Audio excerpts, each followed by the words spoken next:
माझं नाव विधी रवींद्र शिंदे. माझ्या शाळेचं नाव पेवशी जिल्हा परिषद प्राथमिक शाळा नवीन वस्ती आळेगाव. माझा वर्ग 3. मी तुम्हाला हरवलेली पेन्सिल ही गोष्ट सांगणार आहे. वर्गात रोहनची आवडती पेन्सिल हरवली. तो सगळीकडे शोधत होता. त्याला ती पेन्सिल मित्राच्या टेबलवर ठेवून दिसली. तो विचारात पडू लागला, अरे ही तर माझी पेन्सिल आहे. ही माझी पेन्सिल त्याच्या टेबलवर कशी गेली? मग तेवढ्यातच त्याचा मित्र आला. तो म्हणाला, अरे माझ्याकडे एक पेन्सिल आहे. ते तुझ्या बेंचच्या खाली सापडलेली आहे.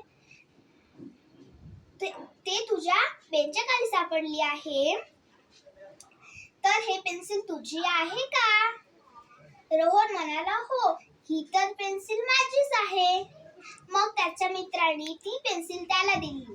धन्यवाद. याच्यातून बोध मिळते की कधीही कोणाची वस्तू सापडली की त्याला ती वस्तू वापस द्यावी. धन्यवाद.